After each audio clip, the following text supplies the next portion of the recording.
This is the UTV 44 Game of the Week Preview Show, brought to you by Metro PCS.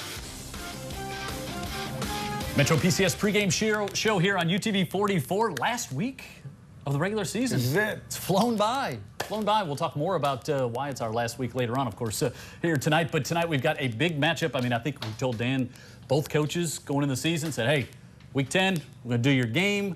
Chance to win the 7A Region Championship. I think both coaches tonight, McGill and Fairhope, would have signed up for the deal. Hey, I'll tell you one thing. We're glad that we've signed up for the deal to be at this game because it's two of the most impressive teams that we've seen this year. So it all works out. Watching as Fairhope came along during the season, they just kept knocking people off, and we've got a chance to see McGill a time or two beyond our visit to watch Fairhope. So tonight is going to be the real deal. Don't go anywhere. Yeah, both teams already know they're going to play at home in the first round of the playoffs, but somebody's going to be a region champion tonight, and what a turnaround Fairhope's working on here. So they lost game 1 against St. Paul's, and then they've rolled off 8 straight victories. McGill, as we told you last week in the Theodore game, they're undefeated on the year. They've won 9 straight coming into tonight's game, looking for another perfect season over at McGill. And go back to that Theodore game a little bit, Dan, that we did last week here on UTV 44. We got Coach Hill here, and I think maybe early on, not the sharpest the Yellow Jackets had been all year. Credit that to Theodore. But then you saw McGill really start to put things together and look more McGill-like as the night went on.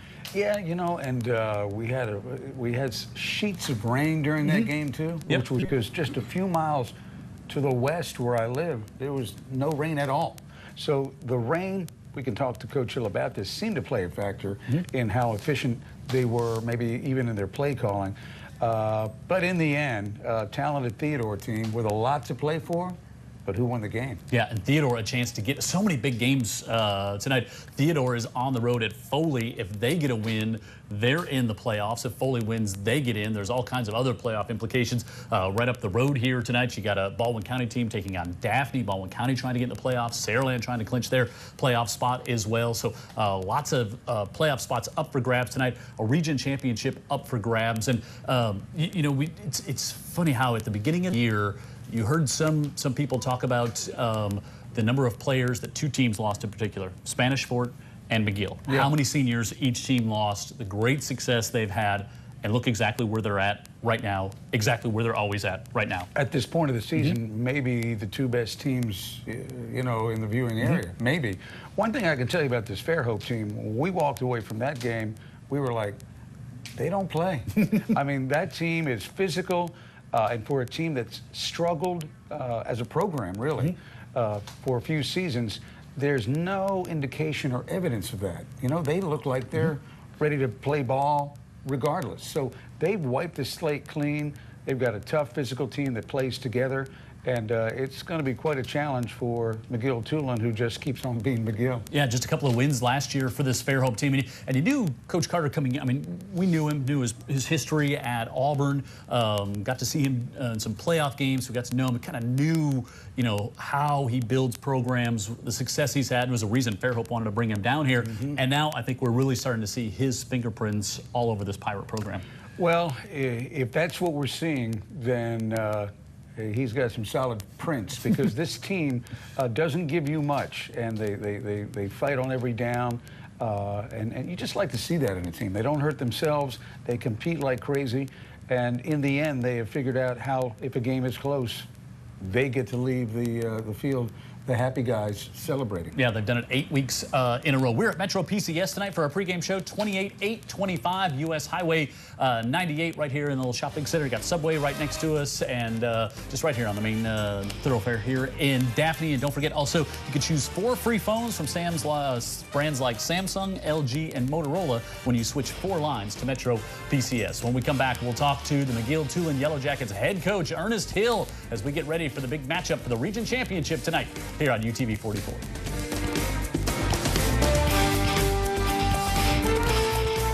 You're watching.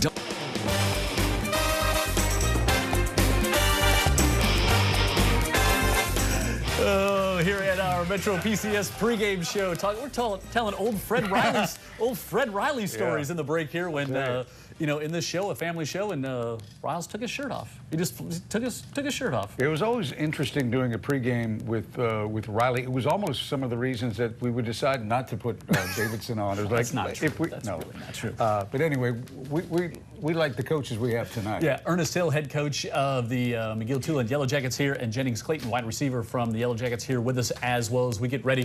Coach 9-0. Going back to that game last week, Dan talked about the weather. Kind of saw your team maybe not as sharp, but then, as good teams do, got it together and then really started to roll as the game continued to go on. Well, you know, down here in Mobile area, you're going to get a lot of rain. And the good thing about McGill, we have a turf field, so anytime it rains, we always can go to our home field. And I think we did that a few times in fall camp. So we was kind of used to it. So it really didn't, you know, it slowed. It did, you know, do something. We did a lot of stuff different, you know, with our play calling, and once it stopped raining, we got back out to our game plan. You know, just saying with Dan there, so if we'd have come to you back in the middle of August and said, all right, Coach, going to be 9-0 playing for the region championship last week of the season at Fairhope, you signed up for that, right? You'd taken that? I would have took that every day. Yeah, I guess the only thing better would have been if you'd have clinched the region championship a week earlier, like maybe some other teams have done. But what a great run, and what a matchup, and what obviously a region championship's important. Last regular season game is important, but what a way to enter the playoffs, because it's like, I mean, this is as good a team as you're going to see for a long time in the playoffs, either one of the teams tonight. Right, it's going to be a playoff atmosphere, but the good thing about it, both teams get to play next week. At home. At home, correct. So our guys are up for it, and I know Coach Carter, he's going to have his guys up for the game, and we're excited. We're just excited to be here and have this opportunity. You know, when we talked preseason with my visit to your office before the season even started, Coach, I don't think we ever broke down, do you think you will win the region, or do you? Because I was just trying to get a sense of what you thought of your team. Right. So, has your team met your expectations, exceeded, or somewhere in the middle? Well, still in the middle. I mean, Okay. we do some good things. We have good practice. We have good games. But we also still, we have a long way to go. And it's, you know, you're dealing with 15, 16, 17-year-old kids. So it's going to be some up and down days. It's going to be up and down on Fridays. But, you know, we got to take what we can get. And, you know, right now, these guys, they're playing good football. We still got a lot of work to do. You know, one thing Dan and I always, as long as we've been doing this, love to talk about is, from a player standpoint, it's easy to talk about the kid who's going to go play college football at a big school, university. We love talking about the kids who get out there, they're playing high school football for the love of high school football, competing, and have to work harder than others do because maybe they're not as big, they're not as physical. Great example of that you brought here tonight. Yes, sir. The first time I met him, I saw him, and he probably weighed about 120, 115. Much bigger now. Much bigger now, Much bigger. Yes. And I asked Coach what position he played. He said he's slot. He said, Coach, he's tough. He's very tough. And the first time we went out for spring practice, he got hit one time, and it was a nice hit, and he popped right back up. And I was like, yeah, he's pretty tough. He's a good baseball player, man. But you know, he'll do anything we ask him to do. He made a good catch last week on the sideline against Theodore, and that's one reason I brought him in. You know, but he, like I said, he's a tough guy, very tough guy.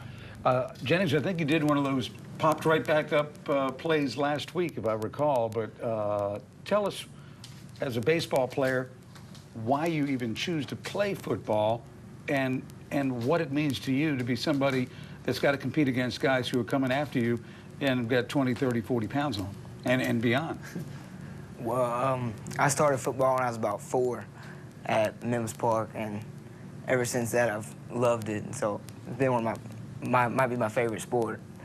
I love being the underdog sometimes. It's more, it gives me more oomph to go and go to practice and show people what I have and prove them wrong. I love proving people wrong. What position do you play in baseball?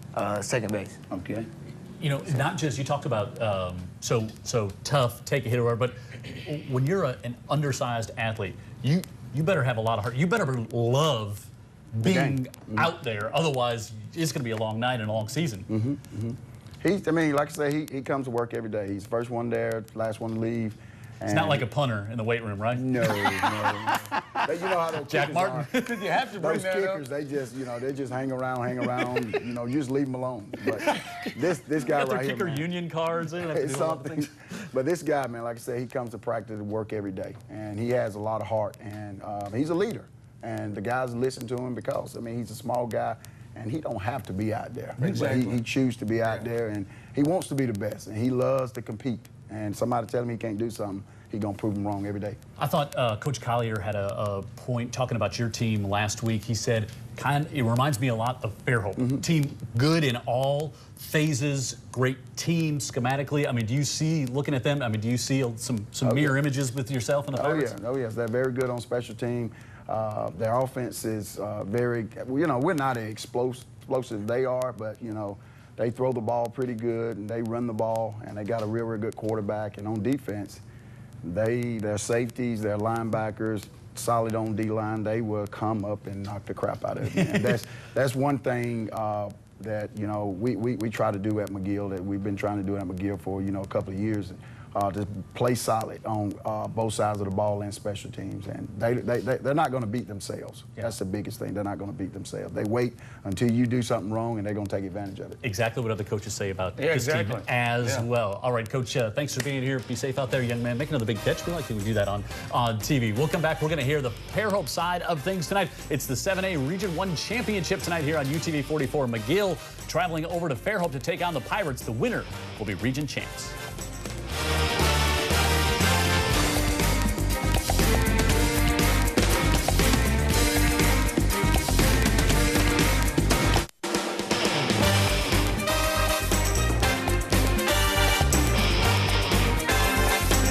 Metro PCS, we're at the Highway 98 location here in Daphne, and Metro PCS, you can get 4 free phones from like a Samsung, an LG, a Motorola when you switch 4 phones over here to Metro PCS, and we also you get 4 phones of unlimited LTE data for just $100. And if you'd like that explained clearer, please stop into one of the local Metro PCS locations. They'll do. You want me to do that next time? The week I was gone, it didn't go swimmingly. I was told either. So I had my problems. There's some holes in my game. Fairhope at home tonight, playing for the region championship. Head coach Tim Carter, and we got Gibb Sherrill, safety and part-time offensive player as well. We saw him score a touchdown in the game against Daphne. And Coach, we're just saying, boy, beginning of the year, you just signed up for this, right? Playing region championship at home, final week of the season. Absolutely, man. What a game! I hate it's happening in week 10 because we do both enter the playoffs in a week. And I'm sure it's going to be a very physical football game. And so, but what an atmosphere. I think we'll have a tremendous crowd. I know both communities and schools will be pumped up for it. Could be big. Hey, we were talking, Jared, producer with us. Tell me the thought process. Some coaches like to try to get their Week 10 game in on a Thursday night, so they get an extra week for the playoffs. Extra day. Yeah, an extra day to prepare or maybe scout your opponent. What's your thought on that? I've never done that. Moved it up a day. I did have a bye week one year at the very end. I try not to overthink it. I think a lot of coaches do it because we have the Saturday playoff meeting that you have to attend in Montgomery, and it makes it a little more manageable. Some teams will go scout. Some people just rest, and it gives them one extra day. I guess if you can make it logistically work, it's probably a pretty good thing. But not with this game. Yeah. We all wanted another day of preparation, believe me. Exactly. Yeah, I'm sure McGill was thinking the same thing. Yeah, we're happy to have another day to get ready for that because it means and I'll ask you. So you're going to get a home playoff game, but like a chance to be a region champion. I mean, that's something you'll carry with you as a graduate of Fairhope High School your whole life. What would it mean to be a region champion this year? Well, I mean, it'd be huge going from the season we had last year. Just all the hard work we put in, just really make an impact on Fairhope itself. I mean, we'd be really proud, all of us. Talking to Gibb Sherrill, who we saw play a little offense as well in the game we had, scored a touchdown. And if you're wondering, what did that look like? It looked like an angry guy from the defense coming over, and they gave him the ball, and he just angered his way into the end zone. I know you're a wrestler. Talk about how that benefits you, maybe fighting off blocks or or leverage and Bottom of a pile when there's a fumble. you might be able to get to that thing a little quicker. But what are the benefits of being a wrestler? I guess it really just taught me to use my feet, my hands, and be a lot more physical and being able to tackle a lot better than I did the year before. Just being able to use other people's body mechanics against them, pretty much. Just balance, like balance, got to be a huge, a huge part of it. Do you agree with Coach Collier and Coach Hill, where these two teams tonight are a lot of similarities out on the football field? I've known Ernest Hill since he was a ninth grader. My first year of coaching, he was playing at Valley High School, and I was a ninth grade coach at Central Phoenix City. He was a physical player then. He's going to coach a physical football team, and that's the same way I was. I was an undersized football player. My dad was a football coach. I knew how you played when you hit the field. You better lay it all on the line. If not, it wasn't the coach I had to answer to. It was the daddy I had at home. And these guys right here, we've probably done less contact this year than we did a year ago, simply because I can trust them. They're going to go out and they're going to play hard and they're going to lay it on the line. So I want them fresh when they go into a football game. Last year we were trying to check their mettle a little bit. And, you know, so I know it's going to be a hard-fought game because of the mentality of both programs. I've been playing against McGill now for 7 or 8 years. It's the same way. I think right now they are doing an excellent job. They are sound in all facets of the game. There's no weaknesses. They've got all these nice little wrinkles that they do that really kind of, you know, make you spend a little more time on it and all those kinds of things. So, yeah, I'm glad we didn't play on Thursday night. We needed every minute we could get. But, you know, to me, this is what high school football is about. Two sound football teams that are going to get after it. And you know, breaks, momentum will play huge factors in this game, just like all big games against good football teams. And, you know, I'm glad our kids are in it, and I expect them to compete. We're not going to talk about the outcome. We're going to talk about the way we play. And, you know, I think it's going to be enjoyable to be a part of. Will you talk with your teammates at all about the fact that, and we brought this up a few times throughout the year, of embracing the fact that, like, it's really cool to be in this game. Like, there's a lot on the line. It's a really big game, as you said, after a tough season last year. I mean, is that kind of a little bit of a thought process the Pirates have, that it's really great to be in this game?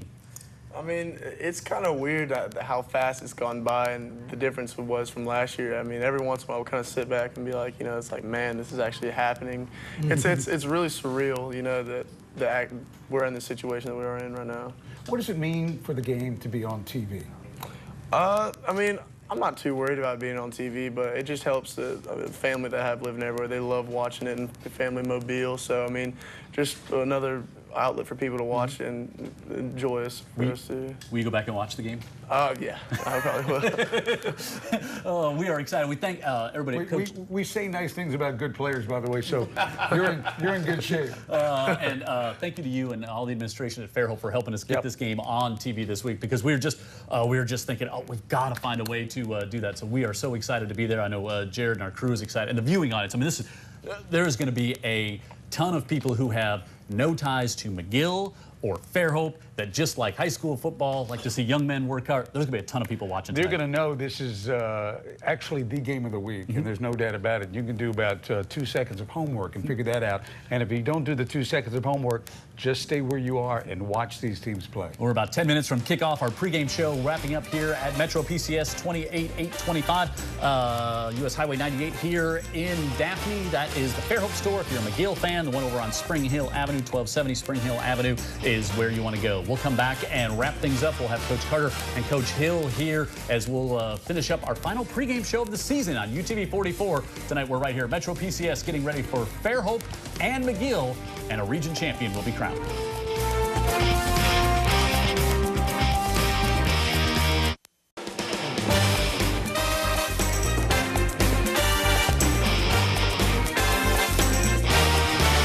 Metro PCS pregame show here in Daphne as we get ready for the big matchup tonight. McGill and Fairhope. Both these teams know they're going to the postseason. They know they're going to be home for the first round. We were just talking about it with Gibbs Sherrill, though, from Fairhope. I mean, once a region champion, always a region champion. I mean, the winning the region may not be the ultimate goal, but I would guess it's usually one of the first goals you have to accomplish as a team each year, right? Well, we had 2 goals going into the, 3 goals going into the season. And the first one was to go undefeated. And, you know, if you go undefeated, the second goal would be the region championship. So we talk about that. And, you know, the third goal would be, of course, state championship. Everybody wants to win that. But, of course, you got to put in the work to do it. Coach, we were just talking about maybe people seeing Tim Carter's fingerprints now really all over this Fairhope program. And do you have that feeling that now kids, everybody from a young age as they're coming up through the program, understand what it takes to be a Fairhope Pirate to play for Coach Carter and his staff? I don't know about all that. I think we're doing some things right. I hope so. And it's a lot of fingerprints on these kids. I've got a great coaching staff, and they've got great parents that they go home to. So, you know, it's a combination of a lot of things. And I don't know that I know exactly why. We just went to work every day and rolled our sleeves up, and we're not where we want to be. We're a long way from the type of program we want to be, but we're not as far as the kids' mentality and the makeup of how hard work and things will come around, get up off the ground when you get knocked down. You know, I think we're doing those kinds of things, and you know, someday, you know, maybe it'll be kind of where we can look back and have a lot of, but I'm proud of what we've accomplished. You know, we talk about how lucky we are to get to deal with coaches like this. There's parents that are at home that are really lucky to have coaches like this and all the coaches we deal with that impact the lives of their sons. No doubt about that, and they should say a prayer and thanks to coaches like these and there's so many other coaches we never had a chance to have on the show, but for what they do for those kids. All right, here we go. Last one of the year. Bren in, Bren out. To wrap things up, Dan Brennan, we record this show on Wednesday night. Dodgers are world champions. Game 7's tonight. Yeah. No. No. Astros. Dodgers. Oh, I think the Dodgers are as well. I think it's my heart, though. All right, we got Thanksgiving coming up in a few weeks. Turkey necks, Dan Brennan. Bring it out. Tim out. I'm in. I'm in too. That's my only part of the bird I like. I don't care anything else about that. If you had a turkey breast, just wondering. Not a fan. No robes, a pair of silk pajamas, Dan Brennan. Bren out. Silk jammies, Coach? Out. I'm gonna say yes on you. I'm out. No? Yeah, I don't have them either. He's got the slippers, but not the whole. I can't afford them. Georgia being ranked #1. Bren in. Oh, I know. In. Out. Out. Oh, I'm in. Bren is in. I'm with you as well. All right, and the fact that Steve Savarese won't let us do the games live on TV in the playoffs. Brent in or Brent out? Brent out. Out, yes. We should be able to do the games live. No, we should be able to do the games live. Out. Yes, we should be able to do them live. No comment. Yes, he says he's in. Yes, we should do them live. Kickoff next for the region championship. Fairhope. Here on UTV 44.